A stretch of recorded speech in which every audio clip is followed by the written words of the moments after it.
Today's program is brought to you by Vagabond Creative Studio and Grow with KLO.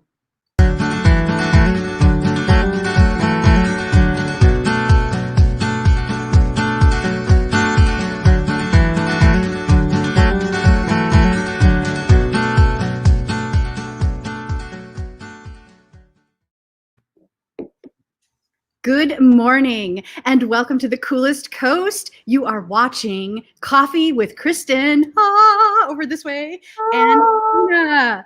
I'm Tina Prigge of Vagabond Creative Studio. This is my pal this way, Kristin Odell. No, I can't even do it. This is Kristin Odell. Try to get one more time. No, we've got to practice. And this is Kristin Odell of Grow with KLO, and we have zero online skills of. We're not coordinated today very well. Kristin, how's it going this morning? It's going all right. I'm slow today. This is like a Monday for me today, so it's not all there yet today. It's because you had such a cool adventure. Let's talk about where you were and what you experienced. Yeah, so we were camping this weekend with friends, which was amazing. And we were up north near the Crivets area and had an opportunity. So the picture in the upper right corner is of Dave's Falls. So if anybody has ever been there, they would know that it's amazing. Great hiking trails. It's just really beautiful. So we did that on Saturday. And then on Sunday, we rented a pontoon boat and just cruised up and down the Peshtigo Flowage. And so the picture on the left is closer to sunset on Sunday, late afternoon. And then that's my beautiful family in the middle because we had so much fun. That's hiking at the falls again. So that's probably the high point of the park there in the middle. But that's awesome. You guys all had such big, satisfied smiles. So that's wonderful. You know, we've talked about this on the show over and over and over again. Getting into nature and getting away a little bit is so refreshing for the mind. I feel completely ready to tackle whatever is on my list for this week. I might be a little sleepy and slow today, but I am prepared mentally to knock it out of the park. Totally worth it. Mary, good morning. Good morning, Mary. Thanks for tuning in. Yeah. So Tina, what did you guys do this weekend? I painted 3 rooms. Actually, it's been in progress. I've been working on it for about 2 weeks, but I finally finished. And I was looking at the paintbrush on that little container of paint, and I realized that the creative process is really so beautiful, but it does take hard work. But if you put in the work, the result is also so satisfying. And, to do that work yourself and then to see the finished walls, it just is, I feel satisfied, worn out. I think I feel like you do, but just so happy. It's like opening the door to the room and you're like, oh, I love this. Right. Okay. So what room? Because that's kind of this bright purpley blue color. Where did you put that? In my home office. And it's funny because you can see there's also some green on the brush and some blue. Yeah. So there's a couple of different wall colors going on. Very nice. Really a dynamic feeling, like you walk in and you just feel a little energized, ready to work. You can see a tree out of my window, so it also feels a little bit like a tree house with that green. Nice. Are either one of those have inspirational names on them? I didn't check, Kristin. Good morning, Marcy. Thanks for tuning in. Hi, Marcy. What is inspiring though is good morning, Shelly. What's inspiring is that sort of green color and then a shade of that purple. Those were the colors of our wedding. So it's kind of special in that way. Good morning, Amy. Thank you for tuning in. Wait, so did you do that on purpose? Did you intentionally bring your wedding colors into your office? I didn't. As a matter of fact, Teek's nursery was a much lighter shade of those colors. And now that he's 15, he wanted his room repainted. I said, sure. What colors do you want? He chose those colors, which are just darker versions of what he's always had because he's such a creature of habit. Yeah, then after he chose them, I'm like, these happen to be the colors of our wedding. And I don't know how he felt about that. I don't know if he was glad about his choice or now he's laying in his bed looking at his walls like, this is how I came to be here. Beautiful wedding color. Oh, Mary, thanks for this message. So Mary says that Corey and she went on a hike in Shooty Park and she worked on a painting this past weekend. Mary, very cool. And a nature-inspired painting is awesome. Yeah, your hubby's been rocking those nature paintings lately. I'm so proud of him. And it's so exciting sometimes to be the first other human being to like lay eyes on a brand new painting. Yeah. Just a little shout out to our producer behind the scenes. Our producer who rocks, he gave us this smile like this. So before the show, Tina and I were chatting a little bit about back to school. So for all our moms hanging out with us today, we would love to hear, what are your best back to school tips? How are you getting prepared, regardless of what it's going to look like this year? What's your best advice for going back to school? So Tina, do you have a tip to get Teak ready for school this year? Boy, you know, there are so many different models, and the model he's doing is a blended model. So it's like 2 half days on and virtual the rest of the time. I don't really have a clear understanding of what that's going to look like. So I'm not 100% sure how to get him ready. You know, he's digitally got the tools that he needs. He's got like his Chromebook that's issued by the schools. He's got Wi-Fi available, but does he need notebooks and pens and protractors and calculators, like those things that are usually on a school list? I don't know. We haven't seen any real information yet. I think the biggest challenge is getting his sleep cycle into a swing that now is going to jive with whatever the school schedule is, because he is a night owl. He likes to stay up late, and a bunch of his friends do too. I can hear him online all chattering away into the night. So that will mean he's probably praying for an afternoon on-site time frame rather than a morning. Is that? You know, we had that conversation, and that's what he said. But then I said, you know, why not go for the morning so that you've got it done with? And then in the afternoon, when you're at your peak, that's all your free time to do with what you want. He's like, oh, I like that idea. Yeah, I hope I get mornings. Only a morning person would say that. I would be like, not a morning person. drink coffee and relax in the morning, and I'll start my work around 10. How does that sound? Perfect. Yeah. Shelly says, just stay flexible and know that you're not the only one going through it. Yes. That is really good advice. This is all a great big unknown, and none of us have ever been through this situation before, especially with so many different models at the different schools and throughout the systems. Mm-hmm. Yeah. So here's what he said. We talked with the kids about the importance of flexibility. Again, here was that word, flexibility. Things may look or be different, and they're probably going to change a lot. So stay open to change and look for positive. Yeah, that's really important.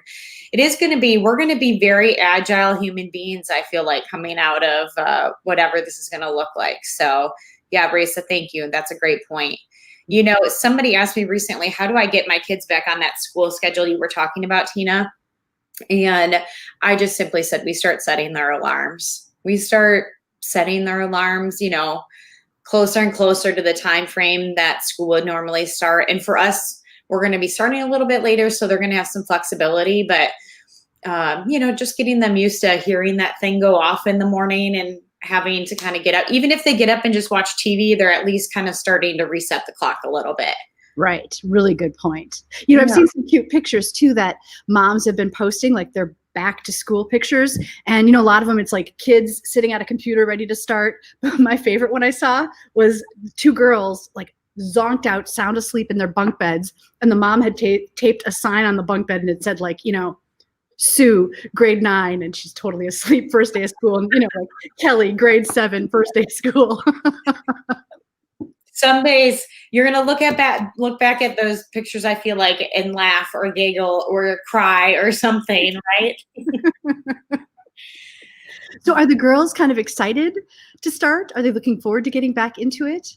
Absolutely. Yeah, I think they're excited. So one of the things that, because we're homeschooling this year, it's all different for us. So I have no idea what to expect. And literally everybody who has been so kind to give us advice has just said, be flexible, take it one day at a time. It's all going to be fine. You're going to do great, which I so appreciate those encouraging words from people. But one of the things we did was we picked this group of curriculum that kind of covers social studies and art and science. And so those are like unit-based, And we're going to start with oceans. And so when they saw the materials for that, they got really excited, and they're like, I want to start right now. So I'm excited to do that with them. And, all of our materials are coming in the mail now. Our books will start to get shipped. So they're going to get gifts in the mail every day. It's just going to be school books.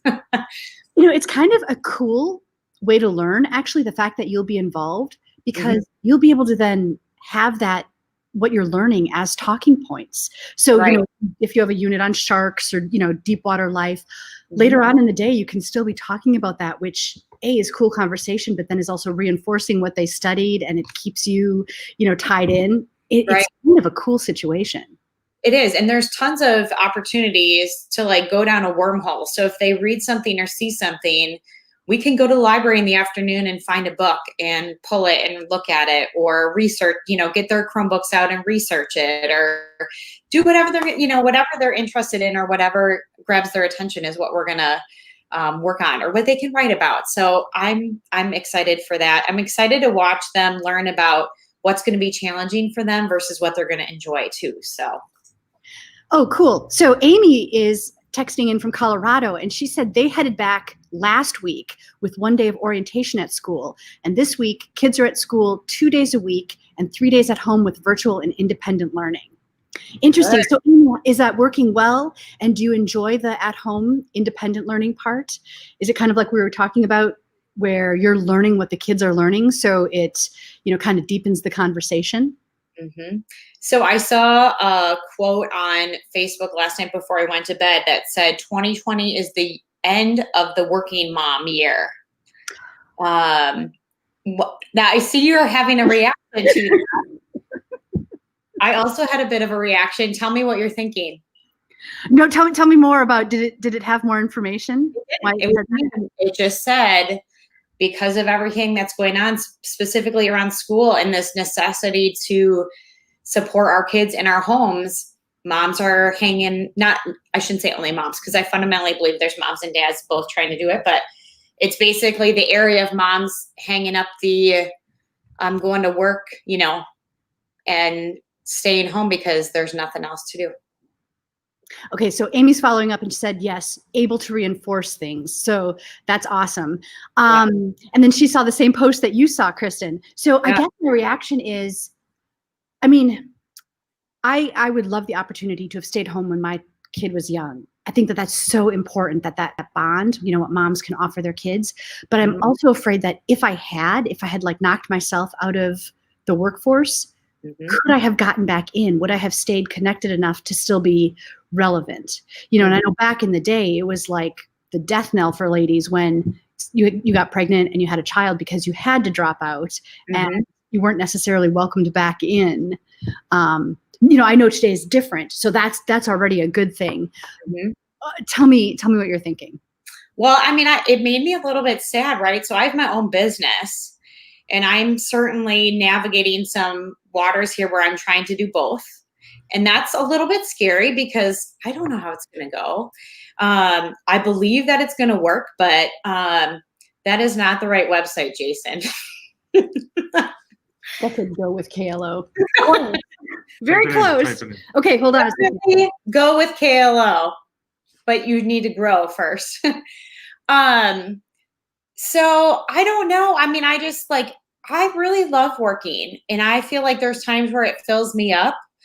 And I feel like for some moms, having a full-time job is a requirement, and that's part of how they have livelihood. And so there we go. So giving up a full-time job means sacrificing their livelihood. I feel like for some moms that I know that work part-time, that is a way for them to get out of the house and fulfill themselves and have a little bit of a career alongside raising kids. And so I think the word that I've used with some girlfriends that we've talked about, like the grief, we are grieving, giving that up. There's a grief process that happens with knowing that I'm going to put that on hold. Or even I talked to a couple of moms that this year was going to be the first time all their kids were in school. Oh, right. first time, like, I can do hobbies again, or I'm going to do my part-time job, or I'm going to finally increase my hours a little bit. Like, I've sacrificed all these years. It's finally going to be the time. And it's now not the time. So we're grieving the end of that, or the pause. Right. Yeah. Wow, that's a really good point. And I like the point that Amy's making. She says, my working makes me a better mom. That's a really good point. And I think too that women in the workforce really make the world a better place. You know, I would hate to see a worldview again where all of the women who are moms have had to drop out. Right. Right. I do think it brings balance and perspective. Sometimes it does bring a softer touch or emotion or feelings to a workplace. I think there's just all these, because, you know, we just think differently, right? And so there is a balance that comes with it. And I agree with Amy. I think when I have an opportunity to go and work, there's something that fills you up. You feel independent. You feel capable. That responsibility is important. And so when you don't have that, not that little people are not fulfilling, they are, but it just doesn't, they fill different buckets, I think. Maybe that's the best way to say it. Yeah, I do feel too what I experience when I'm working helps contribute to being a better mom in a way too. And I feel like I get exposed to new bits of information, new trains of thought. You know, there's exposure to so many more interesting things that I can then bring home to share with my kids that I wouldn't necessarily have if I was just staying at home. Right. Now, I would also say conversely, because I am a problem solver at heart. So I'm starting to think about, as an example, in my normal workday when my kids are all in school, I might do philanthropic work that my kids can't go along with me. Now, because I'm home with them the majority of the time, and I will have to take up the time I have available will have to be committed to work with my clients. What philanthropic work can we do with the kids along? Right? So I'm starting to like shift gears a little bit. I can feel myself starting to shift and think, okay, we can't do this, but what can I do? Or I can't do this way, but I know I can do it a different way. And so it's challenging me to think differently a little bit. And so there's a challenge and a thought pattern that's different there that is exciting.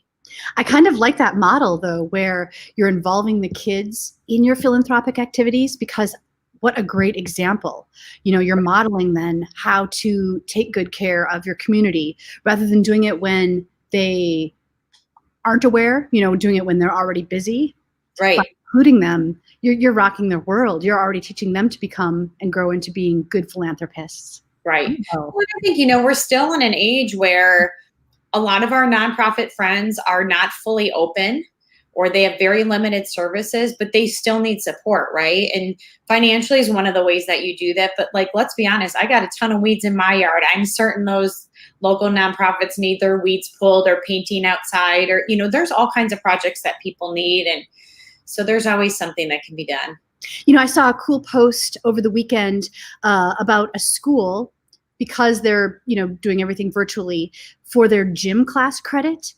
Kids have to go and like mow the lawn and do yard work for elderly residents, like maybe or other people in the community, which is really kind of a cool concept.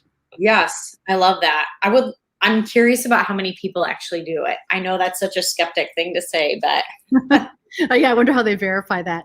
Mary's got a comment. She says, I think it's cool that as a woman, I'm allowed to have a job.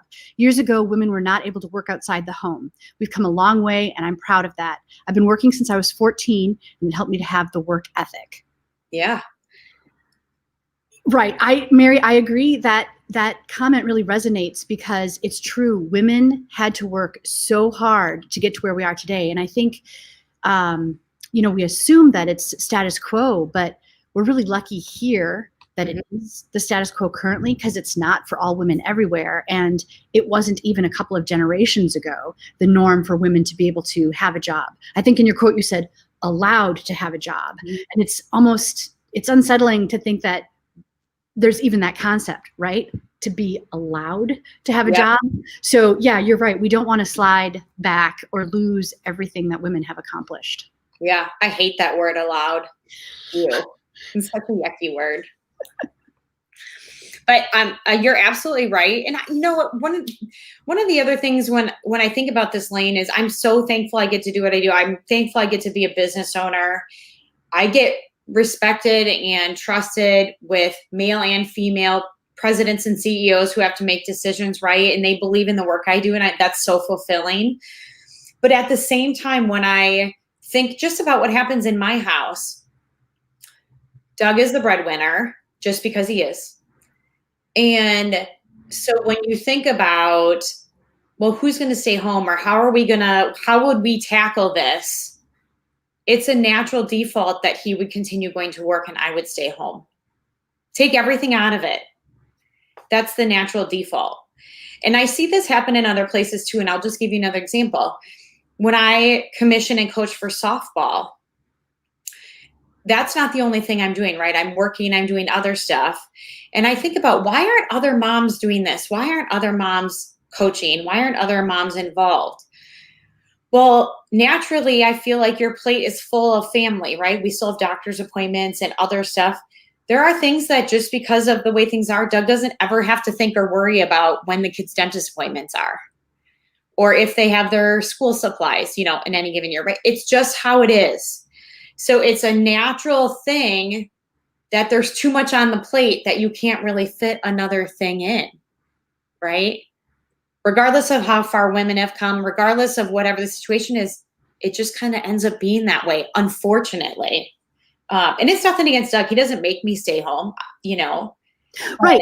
That path, that setup works for you. And I think there are so many different paths. Everyone's path is different. Each journey is individual and different. And so that works for you. That is perfect. It might not work for somebody else, but that's okay too. Just as long as that concept of allowed, right? Like you get to do that because that's your choice, and that's what feels good for you, feels right for your family. I would also say to moms out there that are either hitting the pause button with work or are cutting back hours right now, the time with your children is invaluable. Don't let anybody convince you that you giving up work right now is sacrificing or not valuable, or that you're going to backtrack in your career. You're not. I learned that very quickly when I stepped aside when my kids were really little. You are just as valuable now as you will be in 5 years, as long as there's a job market. But that time with your kids is invaluable. And it's very hard to put numbers or to articulate what is that time worth. We see it in career, we see titles, or we see pay increases, and we can value the hard work we've done. When you're raising kids, the metrics get way harder. You have to really pay attention to your kids' behaviors, or what comments people make, or all those kinds of things, to say, okay, that was a moment where I should say, okay, I've done a good job. So don't, for all of you pausing, I promise you, you're going to look back and say, thank goodness I had that year with my kids, because they do grow fast and the time goes really quickly. You will never, ever regret the time that you spend with your kids. Right. Absolutely. The other thing I'll say, I'm just talking out loud here. We've been at home with the kids since March. So it's been 9 months already. No, 6 months. 6 months. Almost 7. The school year is only 9 months long. So if we've done it this far, you can get through the next school year. Just say. Yeah. It's all going to be okay. Like we were talking about earlier, like the ladies chimed in, flexibility. Flexibility is truly key, because everything at this point is unknown. So in a way, we are creating our own destinies right now. Right. That sounds so inspirational. It is inspirational. It doesn't just sound inspirational. Be inspired. Right. All right, moms, any other tips out there for your back to school rhythm, routine, hacks, mom hacks, best dinner ideas? Any moms out there that have kids that would have been playing on a sports team, that, to me, that's one thing that's complicated. And my heart kind of breaks a little bit because, in high school, sports were so important. the playing of the sports, the pom squad, the cheerleaders, the attending sporting events. So all of that is off. And so I'm just wondering, for the kids that, would have been like the star quarterback, how do you manage that? What does that situation look like? Yeah, I believe for right now, Lincoln's, their fall sports are on for right now. Oh. So Miss Shannon, we just switched the kids over to parochial school that will still be operating full time. I am just not a very good homeschool teacher. Just not. They start tomorrow. Shannon, wishing your kiddos well. I hope it all goes smoothly tomorrow. Yeah, and Shannon, that's an example of being an entrepreneur, that it really takes so much of your focus and so much of your time and energy to run your business and do what you're doing, to then also be a full-time teacher for not just one kid, but multiple kids. Right. I totally understand that. Yeah. Yeah. Yeah. So there's an example of you have to choose the path that works for you, that makes sense for your family. Right.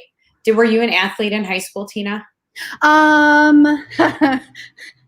Athlete. I played softball, and I was on the pom squad, and I was in theater. So I wouldn't really say, yes, I played softball. I loved it, but I wasn't very good, I think you should be my assistant coach next year. I can't. I gave my glove away. It turns out I might have it.